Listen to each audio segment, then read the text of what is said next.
Mireng tabiriba puno pu taram naukchari. Ngasigi video sidi lupa lising kun dagi horoga lupa lising kun tra fawgi manung da laiba afaba phone ahum marika kaina khangacharaga semjaba video duni hariba phone sing asi karamba phone sing oiribano amasung lupa lising kun dagi na kun tra fawgi manung sida adomna game sanana bagi damakta camera gi damakta adumak camera mayek singba phone ama natragana overall performance ta afaba phone ama laina bagi damak ingbiram batara gadi ngasigi video sibu loy phawbutang meng tabiyo.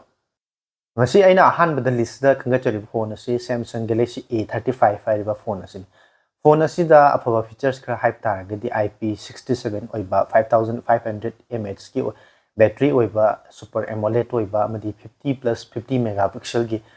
camera dual camera amasung 8 megapixel loinana selfie camera na chingba yawriba dumba phone amani. Hariba phone asi gi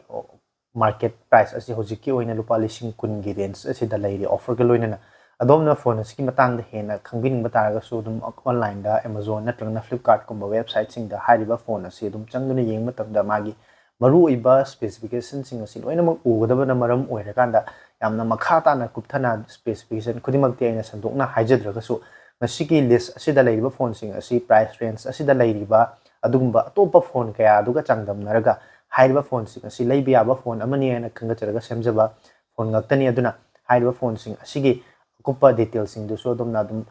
Flipkart kumba website ta changaga yengba sodina makiya gane duna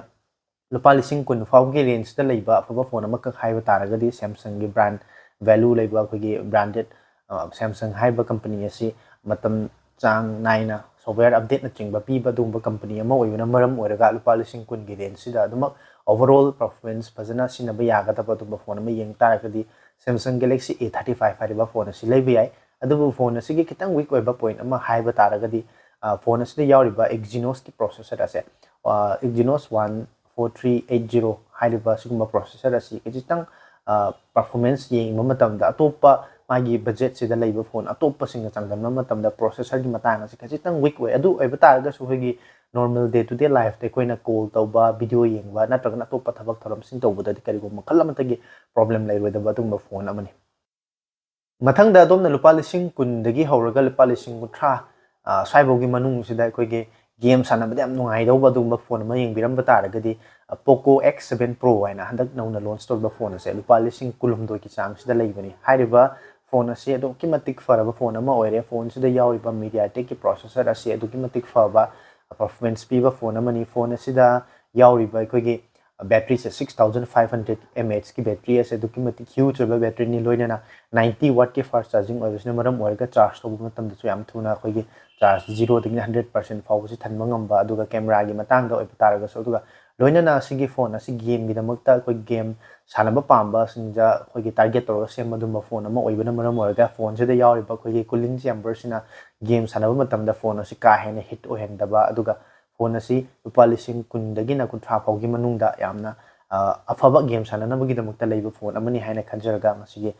list asi dani suboina lokhochaba phone ani asi hariba phone asi hojiki matam sida sida offer ga loina lupa lising kulhong doi gi range sida domna Flipkart ta uba fangani loinana Poco gi hariba phone ase hojiki matam sida yamna mak darkar oiba dugumba feature ama oiriba aikoi gi water resistant ngasi fawgi oina highest oiba IP69 hariba water resistant ge dumba IP rating sing asisu yawribane mathang da lokhochariba phone se sina koi gi yamna mak design da yam phasaba dugumba phone ama khakne ko Moto H60 stylus hariba phone se phone asida koi gi Samsung gi atangba Samsung gi hana gi Note series ta lakpa da koi gi stylus har ga khangnaba koi gi pen manba screen je touch to baya ba duga touch to ga sina baya ba dum makhal gi stylus se sida yawriba duna koi gi art pamjaba kana gumba drawing yek pan nungai tamba sinaba da top top makhal makha ke thabak tor mayam am laikre ko koi gi stylus gi magi sinaba gi magi range yam wangre hai tare aduga haiba phone asida yawriba koi gi wireless charging aduga 5000 mAh ki battery aduga maunda IP67 68 ki rating ga piris asi yamna muk phaba features ngakta ni masi sing asi haiba features sing asi price range asida adu maksina ba yaba amasung afaba phone sing manung chaliba loinana design da syam phajaba du yam stylish oiba kogi stylus na chingba yawriba du phone ama khange haina khanjarga ngasi gi list asi gi home super da lokhochaba haiba phone asi su lupa lising kun manga faw gi manung da hojiki matam da offer gi sale gi matam sida dom soidana maki Flipkart haiba platform sida soidana maki u fangani loinana adomna haiba price range asi gi manung da ꯑꯩꯈꯣꯏꯒꯤ battery ꯌꯥꯝ ꯈꯥꯡꯒꯗꯕ battery ꯌꯥꯝ ꯁꯥꯡꯅ ꯀꯨꯏꯅ ꯆꯠꯀꯗꯕ ꯑꯗꯨꯒꯨꯝꯕ phone ꯑꯃ ꯌꯦꯡꯕꯤꯔꯝꯕ ꯇꯥꯔꯒꯗꯤꯀꯣ ꯚꯤꯚꯣꯒꯤ T4 5G ꯍꯥꯏꯔꯤꯕ phone ꯑꯁꯦ ꯃꯁꯤꯒꯤ ꯐꯣꯟ ꯑꯁꯤ ꯕꯦꯇ꯭ꯔꯤꯒꯤꯗꯃꯛꯇꯗꯤ ꯌꯥꯝꯅ ꯍ꯭ꯌꯨꯖ ꯑꯣꯏꯕ ꯃꯥꯒꯤ ꯂꯝꯕꯥ ꯂꯩꯇ꯭ꯔꯦ ꯍꯥꯏꯕ ꯇꯥꯔꯦ ꯕꯦꯇ꯭ꯔꯤ ꯃꯉꯣꯟꯗ ꯌꯥꯎꯔꯤꯕ ꯑꯩꯈꯣꯏꯒꯤ ꯕꯦꯇ꯭ꯔꯤꯁꯤ 7300 mAh ꯒꯤ ꯕꯦꯇ꯭ꯔꯤꯅꯦꯕꯀꯣ ꯑꯗꯨꯅ ꯕꯦꯇ꯭ꯔꯤ ꯌꯥꯝꯅ ꯀꯨꯏꯅ ꯈꯥꯡꯅ ꯆꯠꯀꯗꯕ ꯕꯦꯇ꯭ꯔꯤ ꯕꯦꯀअꯞ ꯌꯥꯝꯅ ꯂꯣꯡ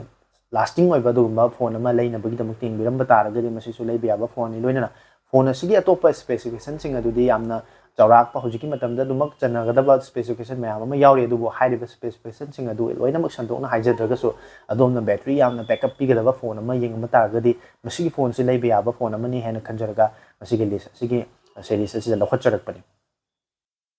loinana lupa lising kunthra phawgi manungsida adomna kaigumba overall oiba performance ta camera da battery da natragana design da fazaba phone ama leinabagidamukta yengbiram taragadi OnePlus Note 4 haiba phone asisu leiba yaba phone ama oiri phone sida yawriba 5500 mAh ki battery duga 80 watt ki fast charging amadi phone asida yawriba processor loinana camera da yengba taragasu Sony ge adugumba sensor sing yawbana maram oiraga lupa lising kunthra phawgi manungda launch tawba matamda koi lupa lising kunmapan ge range sida launch tawkibani adubu hujik offer ga loinana haiba phone asi lupa lising kunmanga dagina kutret swai phawgi manung asida adum adomna card discount gumba sinaraga leiba yaba phone ama oibata natana masi lupa lising kunthra phawgi range sida leiba yaba phone ama oiri haina khanjaraga masigi list asida lokhacharakmani loinana adomna lupa lising kunthra phawgi manung sida karigumba koigi yamnasu design su yam fazaba koi brand value su yam leiba adugumba phone atopa ama loinana suggest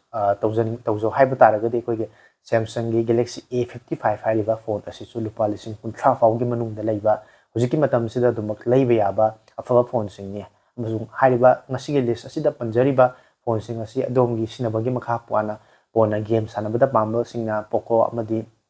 koi design yam fazaba Motorola camera so dumak sengadaba Samsung amadi overall performance fazana pigadaba phone haigana OnePlus asina singba sigumba phone sing asi adom gi darkar oiba camera da preference pi basing game sanaba pamba sing loinana dong makhal makha gi thabak thorom sing adu sinaba yargadaba lupa lising kundagina kunthra phawgi manungda leiriba phaba phone sing ngaktani ngasigi list asida yaudaba adomna leiningba loinana adomgi wakhalonda hanadagi hona hariba phone adu pamjaduna leiramba phone kya leiba taragasu ngasigi video gi comment section da sungsoi soidana ibiramo hariba phone sing aduga ngasigi list asida panjakhriba phone sing aduga changdamna aduna yengba matamda karamba phone hena fagadage haibana singba sing adusu mayamge comment sing aduda reply soidana tawjarake ngasigi oinadi hariba video si matang asita loisanjanaba honajari tungda mayamna pambiba makhal makha kya gi maru oiba video kya amadi mobile phone technology gi mari enaba video kya su pudun lakpang ngam honajake channel asida nongna changbirakpa oiragadi subscribe tawdriba sing channel sibu subscribe tawsanbiramo amadi video asibu miyeng tabiru singna video sibu like tawsanbiramo